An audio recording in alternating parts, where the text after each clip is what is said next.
BJP ने अपना संसदीय बोर्ड चुन लिया है।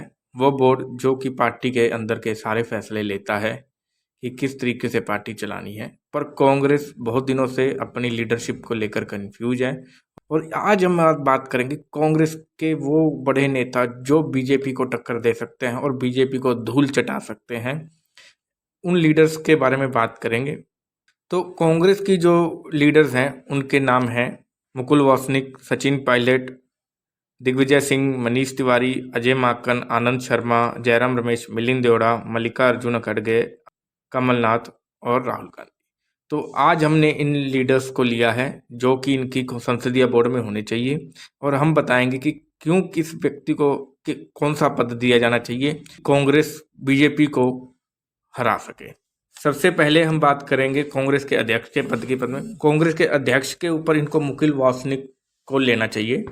वो बहुत अच्छे मैनेजमेंट स्किल है इनके अंदर। ये नितिन गडकरी से भी अच्छे परफॉर्मर साबित होंगे। प्लानिंग एक काम होता है और डिलीवरी एक काम होता है, तो ये डिलीवर करने वाले लोग हैं। कुछ लोग प्लानिंग करते हैं कागज पे पर उसको डिलीवर नहीं कर पाते, पर ये वो लोग हैं कि जो डिलीवरी पे ज़्यादा फोकस करते हैं, तो ये लोग डिलीवर कर सकते हैं। तो इन लोगों को कांग्रेस का अध्यक्ष बनाना चाहिए और इनके साथ सचिन पायलट को ले लेना चाहिए। सचिन पायलट एक अच्छे एडमिनिस्ट्रेटर हैं। अब किसी भी चीज़ को करने से पहले उसकी प्लानिंग की जाती है, उसको देखा जाता है कागज पे कि भाई उसको किस तरीके से अंजाम पे पहुंचाना है और ब्लूप्रिंट के ऊपर बहुत सी बातें निकल के आती हैं जो हमें करनी होती हैं। तो ये ब्लूप्रिंट जो तैयार करने का काम है वो दो लोग कर सकते हैं कांग्रेस के अंदर, जयराम रमेश और मिलिंद देवड़ा। ये डिसाइड कर सकते हैं कि 573 लोकसभा सीटों पे कि हर सीट के ऊपर किस तरीके से हमें जीत हासिल करनी है। उसका जो ब्लूप्रिंट तैयार करने का काम है, जब मैनेजमेंट का पूरा ब्लूप्रिंट तैयार करने का काम है, वो इन दोनों को दिया जा सकता है।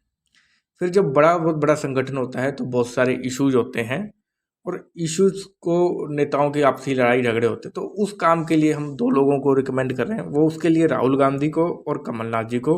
ये दोनों लोगों में डीलिंग के बहुत अच्छे स्किल हैं। ये डील करके लोगों को कन्विंस कर सकते हैं और लोगों को साथ में जोड़े रख सकते हैं। तो ये काम हम राहुल गांधी जी को और कमलनाथ जी को देना चाहिए। फिर कोई भी इलेक्शन लड़ना है उसमें डाटा की बहुत ज़्यादा इम्पोर्टेंस होती है कि कौन सी वोट कितनी है, कितनी परसेंट वोट है और उस डाटा को किस तरीके से मैनेज करना है। कौन से डाटा एक फीडबैक लिया जाता है। कुछ भी प्लानिंग करनी है, कुछ भी स्ट्रैटेजी बनानी है, तो उसमें डाटा का एक फीडबैक होता है। तो वो जो डाटा का जो काम है वो दिग्विजय सिंह और मनीष तिवारी जी को देना चाहिए। ये लोग इसमें काम करेंगे।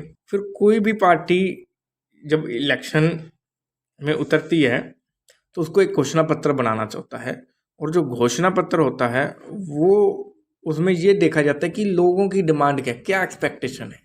तो इसके लिए एक सर्वे होना चाहिए। सर्वे में लोगों की क्या सोच है, लोग क्या चाहते हैं और घोषणा पत्र बनाने का काम है। ये काम मल्लिकार्जुन खड़गे को दिया जा सकता है।